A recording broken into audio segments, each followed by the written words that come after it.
Good evening, everyone. My name is Kayla Smith. I'm founder and executive director of Science, Engineering, and Mathematics Link Incorporated, and I want to welcome you to our Teen Science Cafe. The Teen Science Cafe is a program of our Math and Science Career Academy, and it's specifically designed for teens to start thinking about their STEM careers and what they're going to do for their post-secondary career options. So if you're in middle school, it helps you think about what clubs you can join. And maybe if you want to go to a magnet school in high school, so you can do some extra STEM. In high school, it helps you think about what you want to major in and what colleges or universities you're going to go to and what you need to do to pursue your STEM career path. Because some you can stop at a certificate or associate's, some you have to go all the way to a terminal degree, such as a PhD, a PharmD, medical doctor. And so we are bringing STEM professionals to help guide you in that process. You can start thinking about it a lot earlier based on the things that you are interested in pursuing. And so you can learn from someone that is doing something that may interest you. So without further ado, I am going to introduce my program coordinator, Carlin Pounders, who is going to introduce this evening's speaker. Thank you, Takia. Hi, everyone. Happy first day of fall. We're so happy for you to join us. So tonight's speaker is Kayla McClinton. Kayla has a Bachelor's of Public Health, and is currently a graduate research assistant/student in the Master's of Biomedical Sciences program. She is a CRI at Emory University. Her background is in public health and disease research, and she has progressed into biotechnology and vaccine development. She has experience with data science, programming video games, programming scientific databases, and working with biotechnology and bioengineering. She has also worked in education, teaching 4th and 5th grade science. She is a co-founder of Empower Her Crown, spending time giving advice to and spreading information and opportunities to help girls and women through sisterhood. So without further ado, we'll hand it over to Kayla.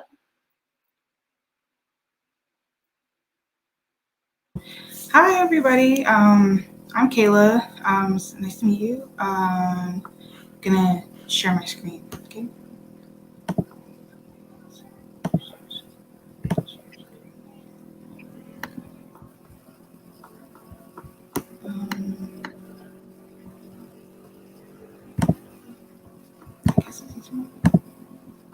Okay. Can you see?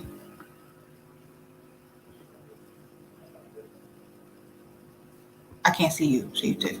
All right. We can see it. Just put it on presentation mode. Okay. All right. Thank you.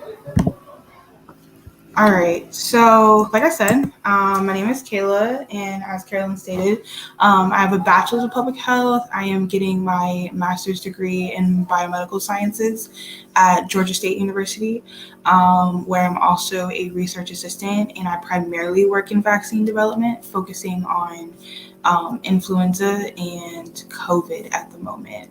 I also work at Emory University as a clinical research interviewer in the neurology department, which is primarily focusing on diseases such as Alzheimer's and Parkinson's in older adults. So Inbetween is targeted towards like what I did in between the spaces of getting where I am now. So when I was in undergrad, I joined a bunch of university organizations like the National Health Association, Health Occupation Students of America. I joined clubs like Rotaract, which is like a humanitarian organization, and all of these clubs were able to help me develop skills and make connections with people that I'd be able to keep over time, and people that I'd be able to kind of reach back out to if I needed help or assistance or knowledge or anything like that. I've done multiple internships, paid and unpaid, and volunteered a lot. Spent a lot of time in the community, getting to know people, especially people who were in the spaces that I wanted to be in. I attended a lot of conferences towards my later years in undergrad, but I realized that I probably should have gone to a lot more in my earlier years. But the conferences were definitely eye-opening. You get to learn a lot about what other students are learning, what other students are doing, what other professors are doing, learn about research topics and opportunities that you wouldn't be exposed to just strictly at your school. I also made a lot of friends who were focused and driven the same way that I was, and they didn't necessarily all need to be interested in the same things that I was or in the same degree path, but as long as they were focused and driven to get to where they wanted to be, I made a pretty good group of friends. This was also helped out by studying and getting a lot of certifications. So I took a couple of online classes like on Coursera and things like that. Got a couple certificates that helped me get into certain spaces because I had the experience or the knowledge. And I taught myself the tech. So teaching myself how to program, how to code was harder than you would think. But since I was a health major, that's not really what I was, learning in school. And I knew that tech was something that I wanted to get into. So I taught myself. And I did a lot of research on every single career path that I could take with public health and with biotech.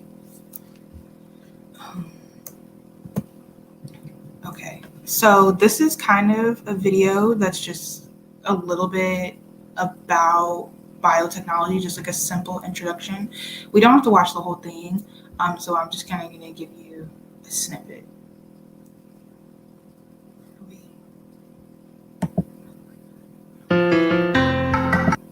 Can you guys hear?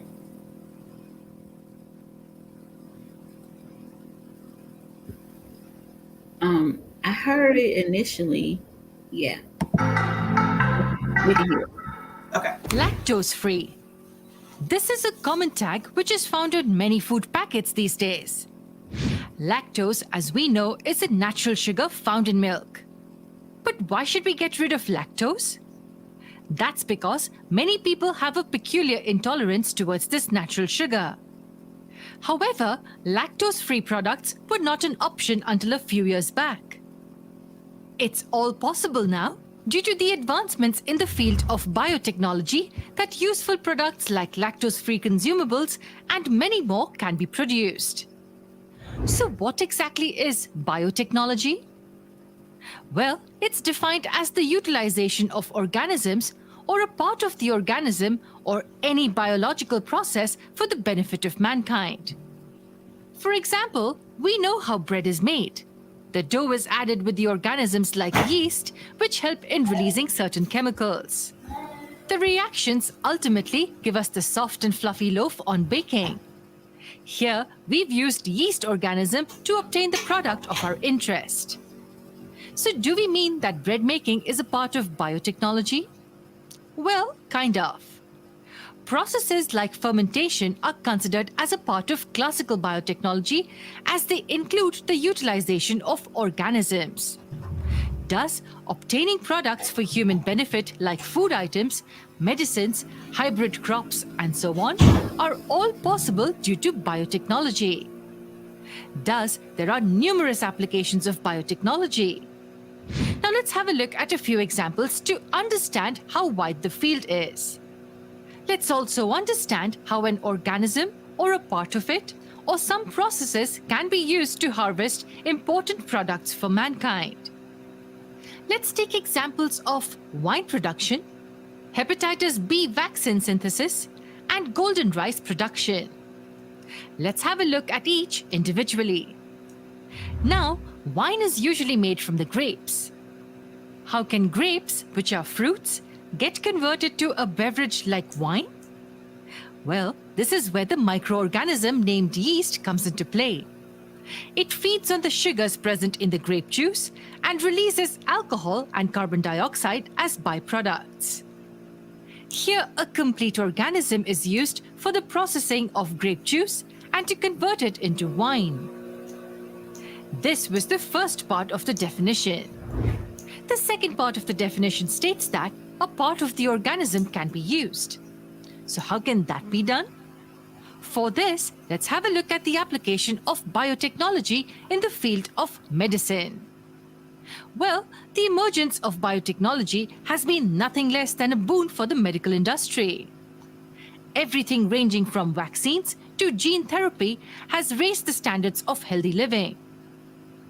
Now let's take hepatitis B vaccine as an example.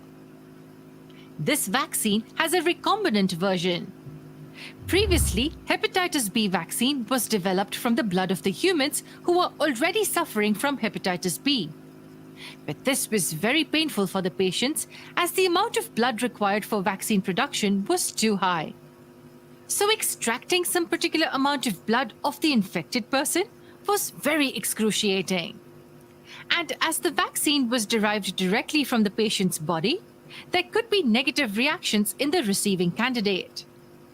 With the development of biotechnology, newer vaccines that are synthetic in nature started getting produced. On the similar lines, the commercially available hepatitis B vaccine is now being synthetically made by utilizing a small part of the pathogenic virus.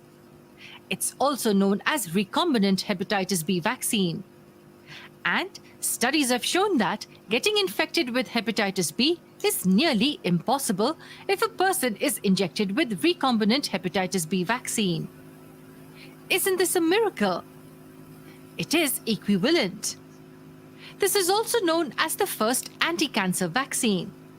And why so? Because it's proven that the vaccine helps in reducing the chances of developing liver cancer. This is one example of how a part from any organism can be used for product development. Now that we've glanced at the two examples of application of the biotechnology, let's move ahead to the third one. The last part of the definition stated the use of a process. Let's take the golden rice as our third example. Is the rice made of gold? No, absolutely not. Then why is it called golden rice? Well, the rice we usually see is whitish in color. However, the golden rice we're talking about is a modified version which is yellowish in color. Hence the name golden rice. But what makes this rice yellowish and so important? It's the presence of beta-carotene in the rice. And what is that? Beta-carotene is a red-orange colored pigment which gets converted to vitamin A in the human body. We all know the importance of this vitamin. It is most essential for the development and maintenance of good vision. The deficiency of vitamin A causes vision-related issues and malnutrition. Any idea why was only rice chosen for modification? That was because the staple diet for a majority of the population in the areas affected with vitamin A deficiency was rice. So to minimize the deficiency, this variety of rice was developed. The modification of rice was done by exploiting a biological process, making it a classic example of biotechnological achievements. This variety of rice falls under the category of genetically modified organisms, abbreviated as GMOs. And what exactly are these GMOs? Do watch our upcoming videos to find that out. Till then, subscribe to our channel for some more amazing videos on... Okay, so I like that video. I like to show that video because that video, shows a lot of different ways that you can work in biotechnology, but I primarily work in biotechnology that surrounds medicines and making medicines and implementing medicines into the community. So as I was saying before, I go to Georgia State, and I am a research assistant. So as a research assistant, I help with making vaccines. Our lab is primarily focused on making a universal vaccine for influenza. So every year you have to get a new flu vaccine because the flu mutates so rapidly. And so we've been working to find the link between all of the strands, like what is not changing that still makes it consistently the flu. And hopefully we can take that and be able to make a vaccine that will be universal. Like you don't have to continue to get all these different types of flu shots every year. And these different strains won't take as strong of an effect. So as a research assistant, I perform a lot of experiments, such as like growing cells, splitting cells, that are going to be tested against antigens. I take some of these cells and I inject them into chicken embryos, and I then kind of watch them grow and quantify like how the proteins and the structures inside of the chicken cells are developing with those cells. I also do this by injecting live virus into the chicken embryos. I also do this injecting live virus into mice, which is more or less fun, but not really. I spend a lot of time, like I said, handling and observing mice. So this includes making sure that they're fed, making sure that they're in a well-kept environment, tracking their weight loss, weight gain, hair loss, hair gain, if they develop any illnesses. And after they've been injected with the virus and they've had it for so long, they receive a vaccine, and then I track and monitor how well they've been responding to the vaccine. From there, I would collect cells from them via their organs or blood samples, and then we would test the cells to see how the cells are reacting to the vaccines. So I spent a lot of time doing that, recording the data and documenting the data to be used in our papers that we publish.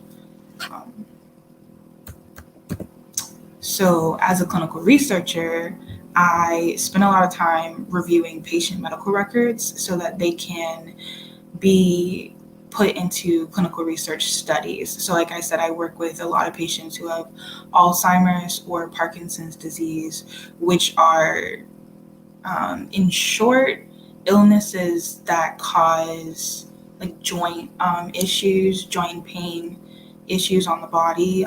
They cause like memory loss and other kinds of like, cognitive mental issues for a lot of patients.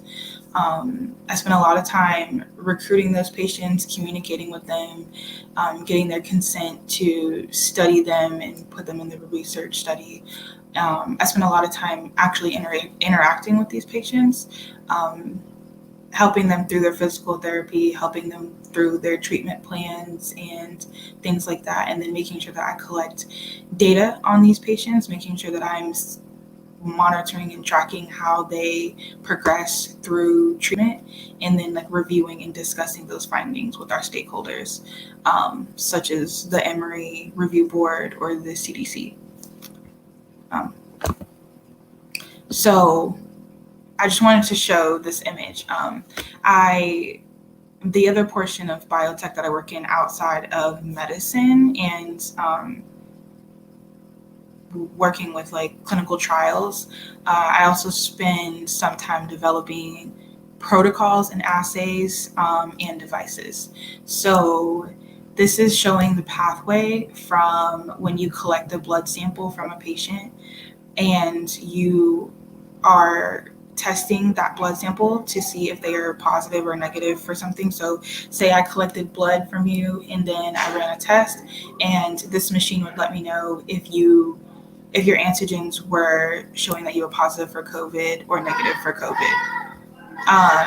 And then I would be able to map that, chart that, and plot that data into a computer system. And then this is basically just showing the same thing, except going more in depth with how I process the blood. So this this step has to go here. I have to actually be in the lab and process the blood samples before I can put them into this device. But I actually helped design this device. And so it's called a luminometer. Luminometers exist like all over, but I specifically worked with the Zuckerberg BioHub this summer, and we wanted to make a luminometer that was smaller and easily portable, could withstand heat of like 110 degrees on a regular day-to-day basis, and wasn't going to be as costly. And so we kind of had to go in and make it a little bit more sensitive, but also make it a little less sensitive. So I spent a lot of time working with the bioengineers there and learning how to make this device and all the questions that I needed to ask, everything that goes into making a device. And so now they are using this device in Bangladesh, which is a Southeast Asian country that doesn't have a lot of resources for COVID and getting people tested in rural areas. So this is going to be very, very helpful in those areas. All right. So from beginning to end, because I just told you a lot, I have to understand what the problem is that we are facing that's affecting us. And then I do the research and designing the experiments that go into how we solve that problem. And then once I find a solution that I think is a solution, then I would start testing that in clinical trials, whether that's testing it on mice or chickens, or that's testing it in humans. And then after that, I would go into implementing the solution into the world. So that's where my public health degree comes in, because then I'm able to figure out the protocol for how do we get this out to the people, what's the safest and quickest and most effective way, the least costly way to do that. And then once it's out into the world, I observe and monitor the response of the people, if it's working, if it's not working, if there's more that needs to be done. And then from there, I help to maintain and advance the solution. So making sure that it stays strong, that if we need to, it gets stronger, that we're doing more, and just making sure that it's working and it keeps working. So some days my life looks like this, where I'm in lab with the lab coat on with all of my lab mates, and I'm growing cells and dealing with mice. And then other days I'm in front of a computer 24/7, and I am programming and making plots and charts that I need to be able to show to the CDC. So basically, this is just showing how I get from taking some of the information about a virus or a bacteria, and I put it into a coding program, and then I tell that coding program what I want it to do. So for example, if I want it to tell me how closely related this bacteria is to another bacteria, the code will tell me. And then in my case, I would have it produce plots like this. And so looking at this plot, you'd be able to see that like the two bacteria that I chose are very related to each other. And in this case, they're absolutely not related to each other. These two are moderately related to each other. And then that would help me choose what bacteria sample I would want to test for my experiments. All right, so I mentioned before, Carolyn mentioned that I have some experience with like programming video games. So when I was teaching myself how to code, in my mind, the easiest way to do that was to do something that I felt like was fun. So I started learning how to code by coding video games. And I started doing that on scratch.mit.edu, which is completely free. And any student who wants to like learn any form of code or anything like that could definitely use it. It's pretty simple, and it takes you from the fundamentals, so the basics of how you need to be thinking about coding, how you need to like address coding on from a mental level, and then you can kind of take that to the next step and actually be working on like legit lines of code. So just wanted to show one of the games that I had that I had done. It was pretty short and simple. I might need to sign in. I'm not sure. Actually.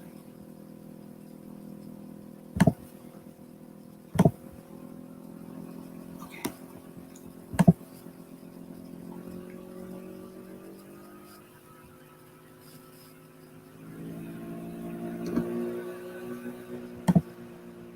So this is like it looks like an old school game. Definitely doesn't look like anything that we're used to now.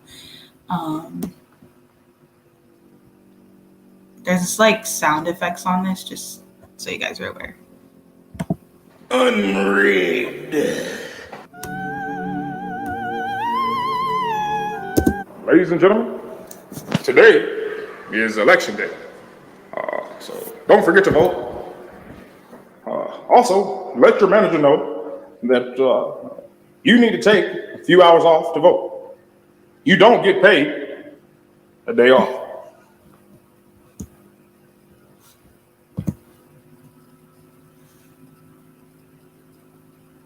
All right, so you would use your left keys or your right keys to let your boss know that you need to work, and he's not going to let you leave. So, that's fine. So then you use the left and right keys to move your person. So you would hit the key to hit the boss. So I'm going to swing back and swing forward and swing back and swing forward until the boss is down and I'm going to go vote. You don't have your wallet. You must go home and get it. Grab your ID and head to the polls. All right, so now you use your up and down keys to dodge the cars so that you can get to the yellow ball so that you can get your wallet. It's actually a little harder than you may think. Okay. All right, so now we're here and we're gonna vote. They said I can't vote for some reason. You're not giving up. You're just gonna get a provisional ballot. Level 1 is complete. All right. Unrigged. So I only coded the game up until that point, but I just wanted to kind of show that there was a functional game. That probably took me, I don't even know, maybe 4 days of coding 4 days straight to do. And that's a really simple game. So I just want to put that out there. But it was really fun. And once I actually got it to work and everything was working on my keys, I was pretty proud of myself. So if any of you guys want to learn how to code, I would definitely kind of test that out. And it's something that would really be great to do with your parents. So I used to suggest it to a lot of the parents when I was teaching elementary school. All right. So I guess any questions? Ooh.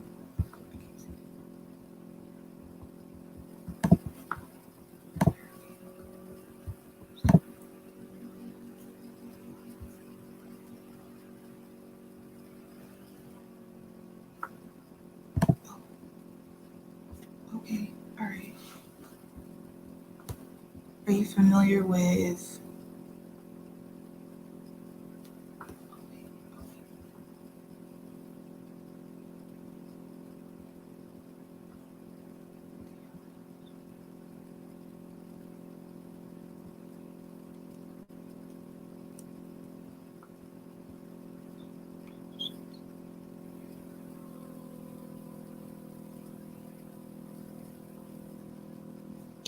anything that anyone wants to know about the schooling or how to make a vaccine?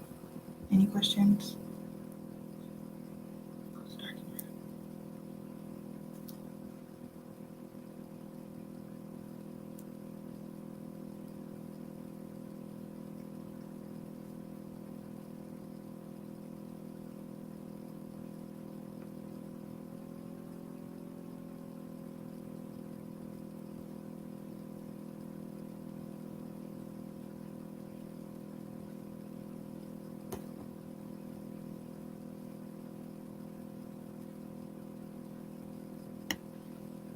Good? Can you hear me? Yes. So, I think that one thing that stuck out to me was like how you talked about how there seems to be so many different things and different skills that like you've picked up as far as there being biomedical science and then biomedical engineering and biotechnology. So just so that, you know, those that are watching can understand, like, is it necessary to know, you know, all three, or is it something that you would just say would make them more competitive, or is it just based on interest? I would definitely say that it's good to know. I think it's kind of inevitable for you to kind of be in a bio hyphenated space and not know all three. So if you're going to be in bioengineering, you're going to know some information about biotech, and you're going to know some information about biomed. If you're in biomed, like, you will get to a place where you have to work with bioengineers, and you have to work with biotechnologists, because those are the people that you're going to go to when you need to, you know, when you need a machine fixed, or when you are thinking of an idea or a way to test for something and you need them to develop it. So I think it's kind of more of an inevitable thing. How deep you get into all three pieces is definitely based on your own interest. I have personally a heavy interest in infectious disease, which is why I ended up so heavy on the biotech end of vaccine development and developing devices that are testing for diseases specifically. Wow, that's so interesting. Something else that I noticed and thought about was you talked about like working with test subjects and, you know, getting their consent. And I feel like, I don't know what it is percentage wise, but there's some science where they do all of this research and how you described, or they do all of this research, but they don't get to a stage where they can actually test human subjects. And so I think I think it's so interesting how with biomedical science and with what you do, like, there's that opportunity to actually test human subjects and work with them. So could you talk a little bit about that? So you're right. A lot of research projects do not make it to the clinical trial stage. Either by the time they've done all their research, they realize it's not going to work, or they don't have the funding, which unfortunately happens often. And what also happens is that they may make it to that beginning clinical trial stage, but they haven't gotten to a human clinical trial stage. So things might be working in, you know, mice or primates like monkeys or whatever, but if they're not working very well with human cells, they're not going to let you test it on humans. Like, before you can test anything on humans, like, you have to go through a very rigorous information regulatory type of session to prove that you are like not going to be causing harm. You know, as one of the fundamental laws, you know, working in medicine, like, do no harm. So obviously there are side effects to medications and things like that, but there is a bare minimum of what your side effects can cause typically. It's interesting working with humans because, we're human, and, pain or things not working or doing whatever, like, you're not trying to harm anybody. But it typically takes a really, really, really long time to get to the clinical trial phase. I want to say, like, if we're going from research experiments to clinical trials, usually it's minimum 4 to 5 years before you're getting to a clinical trial stage, and then another 4 to 5 years of strictly clinical trials before your medication is even going to get to market. So. Got you. Okay.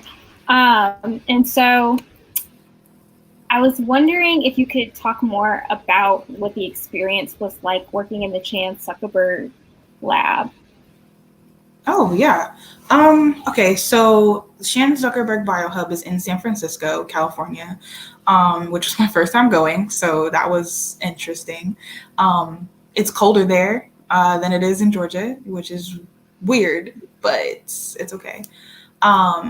The BioHub, though, so my project that I was focusing on was divided into 3. So I spent a lot of time working in the public health sector, where I was developing assays, which are like tests, and then developing the SOPs, so the standard operating procedures for how to do those tests.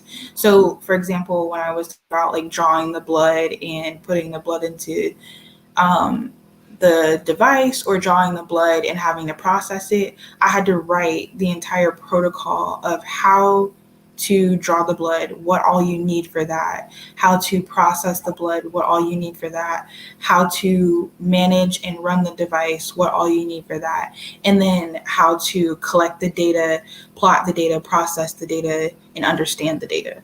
And so, the first portion of that is like public health, understanding, how to do this minimally without, causing as much harm as possible. And then the second portion would be the data. So, like I said, I had to teach myself how to code. There's a lot of coding programs out there. I haven't learned them all. But I spent a lot of time working with R, which is typically a statistical, like, data programming language. I spent a lot of time using, I think, rickettsia, which is like a illness that you get from mosquitoes. I spent a lot of time kind of looking at rickettsia and looking at how it's evolved throughout history as a bacteria, and then taking that information and figuring out in that evolution, where did rickettsia start to lose genes that are inside of its RNA, and how did the loss of those genes make rickettsia more harmful to humans?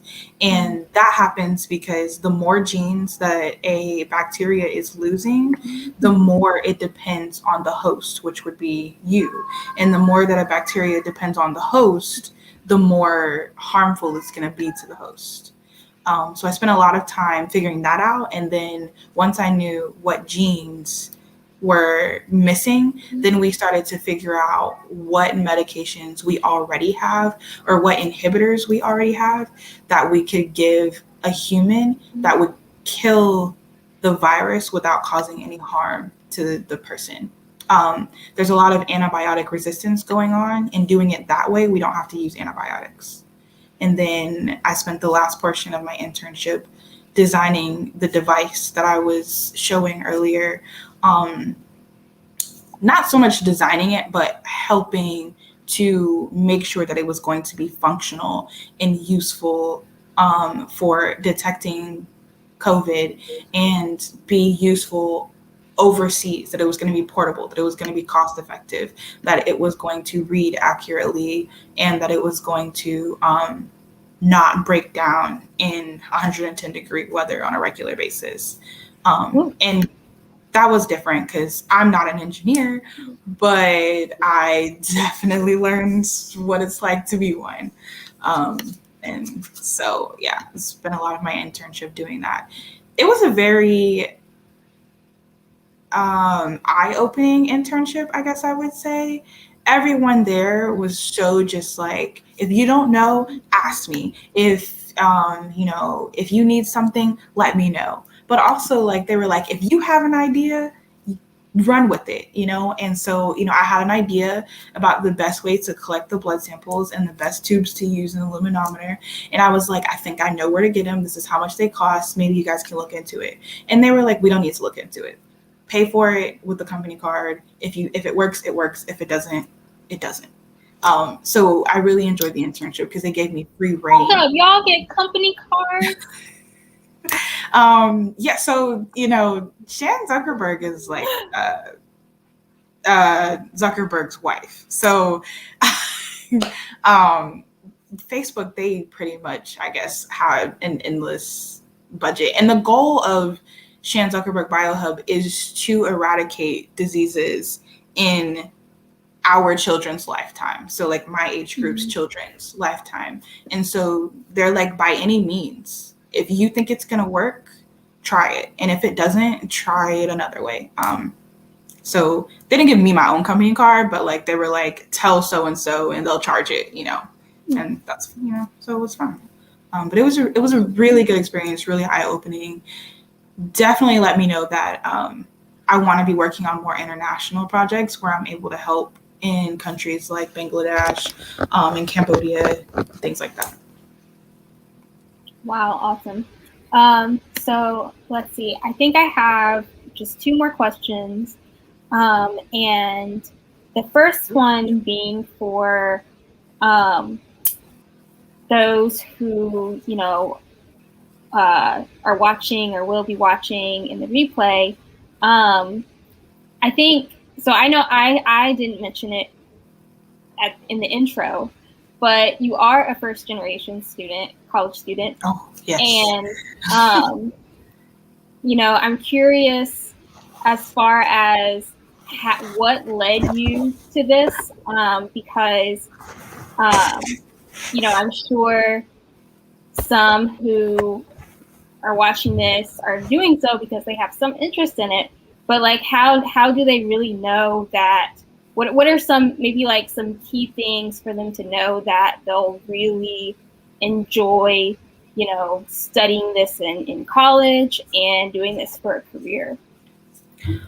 I mean, I guess with any career, you kind of need to obviously be in a space where you feel comfortable, but also a space where when you're actually in it and doing certain things, you can kind of come back to yourself and be like, I really enjoyed doing this today. I really enjoyed doing that today. I take a lot of time to reflect on how I feel, because some days I'm at work and I'm exhausted and I just want to go home. And other days I'm like, that was a really great day. That patient really was making progress. I'm really glad to see that, type of things. Personally, I don't love math. I'm all up and down the STEM spectrum and I don't love it. But I love everything else in biotech and I love everything else in biomed. And so, if I had to kind of buckle down a little bit and get the math down, then, that's what I had to do. But I will say that, like, I didn't start off just knowing that I wanted to go into biotech. Like, I knew that I enjoyed things like, programming, video games, taking things apart, putting them together, or watching other people do that. I knew that I really enjoyed medicine. I knew that that was always something that interests me. So when I went into college, I was just like, maybe we should go in as a doctor, maybe we should go in as a nurse. But I went in undeclared, because I wasn't sure. And so by the end of my freshman year, I had decided that I was going to be a public health major because I really liked an epidemiology class that I took. And epidemiology focuses primarily on like tracking diseases and understanding how diseases work and, how they progress through communities. And so, that was something that kind of started pointing me like stronger towards public health. And then I took a class that's called Intro to Disease Continuum, and taking that class, you got to learn a lot about diseases and how diseases work and how they migrate through your body and like the different changes and stuff that they make. And I was just so interested in being able to like understand that and then look at a community and really see like what was going on. So I think, to answer your question, like you really, I mean, I know it sounds cliche, but you kind of almost don't know until you know. Like you're in there and you're doing it. Like a lot of people go into college and they change their majors 2 and 3 times, and that's fine. That's okay. But I think that it's more about you kind of testing, you know, like, do you really like history? Do you really like science? Do you really like math? Do you really like whatever? And then kind of doing your research on the career paths that are there, and then kind of getting some information about that career field, maybe a little bit of experience in that career field, and seeing if you really like it. So that's why I joined organizations and I started volunteering, because I didn't want to get to my junior or senior year and I was like, I don't like this anymore. You know, and I was still having fun volunteering. I wasn't like, oh my God, I gotta go volunteer. I was like, oh yeah, I'm going to go volunteer in a little bit. Like, you know, so that's definitely a way that I would say it. As a first gen student, I will say that it's kind of hard because your parents really do push you to be in STEM, because those are quote unquote the money makers, STEM, lawyer, doctor, you know, whatever. And my parents weren't so much pushy about that. They were just glad that I went to college. But I'm pushy about it. And I am like dangerously pushy about it. So, you know, I think some of it comes from, you know, your own internal drive, and some of it comes from support. So if you have a good support system with your parents and they're willing to kind of pat you on your back, or, you know, every once in a while kind of push you back up when you're kind of falling, because college is hard, I think that you'll be okay. Yeah. I really love what you just shared. You actually gave an answer that I wasn't anticipating, but you know, I think the work that Simlink does, of course, our mission statement is unveiling potential through exposure, and you know, we focus on, as it is said, the earlier that a youth, you know, comes to be exposed about something, or I want to say about something, but specifically we're talking about a STEM concept or area, the more likely that they can, you know, almost, or the likelihood that they can, you know, align themselves with the path, you know, earlier than if they weren't familiar or aware. At the same time, though, speaking to what you were just talking about, especially with the STEM field, there are so many different options with which kids can go through. And so, you know, I love what you said, which to me signaled that if you know you want to be in STEM, but you're not quite sure like what specifically you want to study, then that's okay. And the key is to get involved in as much as you can. I mean, even if I can throw my 2 cents in there with, you know, my own college experience, I kind of wish I did explore. I was that person where I was like, I know what I want to go for. It's going to be this. And I wish I had given myself the opportunity to do and explore the things that I didn't think that, you know, would be of interest to me. So yeah, I definitely think that it's very valuable that you said that. And I hope that, you know, the kids who will watch or are watching will remember that.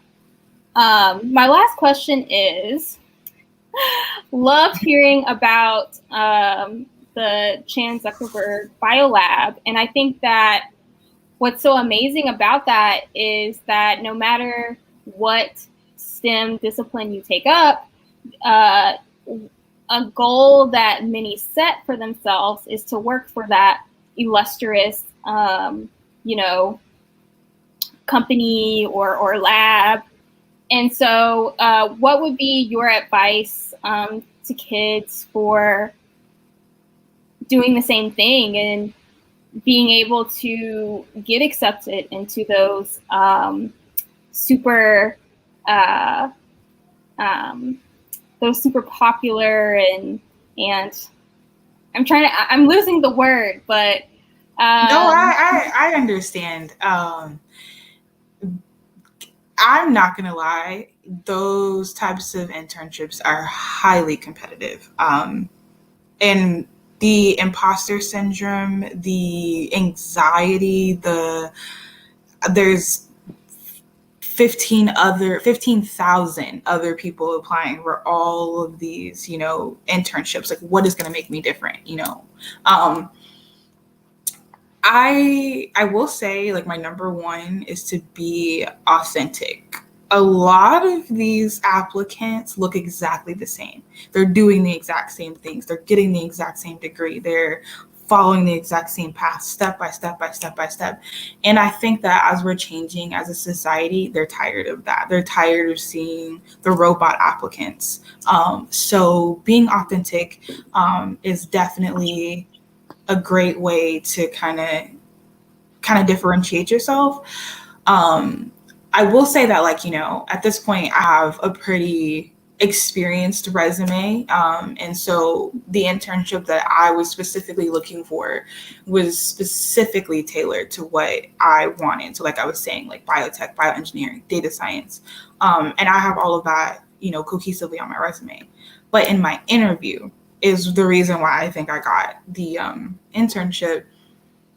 She was asking me questions, just about like what I liked about it and what I wanted to do and why I wanted to be in the internship. And I at some point just started talking to her like she was my friend or somebody. And I started completely geeking out about the science. Like, I was just laughing and I was smiling and I was like, and I just think that this is so cool. And when you do this, when you do that, and I stopped and I was like, I'm sorry, I'm geeking out a little bit. And I think, after that, she was just like, no, I love the passion. Like, I hear you. And I really feel like that was the moment when I was like, yeah, I think I got this, because she was really just like, you're really about this. Like, this is something that means something to you. And you obviously have the credentials to back it up. Now, I'm not saying that you don't need the resume, you don't need the skills, you don't need the exposure. But don't think that everything has to be so linear. My exposure is all over the place. I wasn't just like, oh, everything is at my school. I did an internship where I had to go to Puerto Rico and Jamaica for 2 months to just kind of test to see how the buildings were holding up and how the water was, and if it was habitable for people to kind of start coming back and rebuilding. And I did it off of a scholarship, and I, designed my own internship, because at one point I wasn't getting any internships. And so I just asked someone that I knew if I could kind of work with them for the summer, kind of go over a few things in the epidemiology space and collect data on a maternal project that they were working on. And they were like, yeah, I need someone to help me with the data anyway. It was unpaid, but it was an internship. I got the experience, it's on my resume, and I can show that to somebody. I have the knowledge from that. And I think that, being motivated, not stopping, is definitely a good way to do that. But also take advantage of the internships that are not so big. The internship that's unpaid, the internship that's just for the mom and pop shop in your local town, the internship that's, might not be Facebook, but it's maybe like 2 or 3 notches below. Those internships on your resume already will get you that internship. And I know that sounds crazy, but a lot of those illustrious elite internships want you to already have had an internship. So I think that's something to just take into consideration. Being authentic, motivated, not being afraid to kind of take a lower, because I don't think it's lower, but internship. And, sticking to the mindset of like taking every opportunity that comes to you. Yeah, definitely. It does not have to be linear. definitely didn't take a linear path. And like I said, I'm a first generation student. My parents have not been able to tell me, show me anything. They've just been asking. Like, I have siblings, and the only person that they're looking at is me. And so you kind of have to just, I don't even wing it, but like freestyle it, like make it your own. That's Okay. kind of the advice I would give. Yes. That was so great. I think that was like the perfect way to close out this cafe. And so you definitely want to, you want me to close this out, Tequila, or do you want to, what? You can close it out. Okay. So thank you so much, Kayla, for sharing your STEM journey, what we like to call, and just letting us know that when you are pursuing a STEM career, it doesn't have to, be the standard way that everyone else has done it. You can freestyle, as you said, and figure out your own unique path for those that are watching. So I'm dropping a link in the comments and chat box for a survey on this presentation. We would really appreciate it and highly encourage you to fill it out, because it gives us the opportunity to continue to bring you programs like this, and you get the chance to, tell us what you want to see us talk about and what STEM area you want to see us explore that is of interest to you.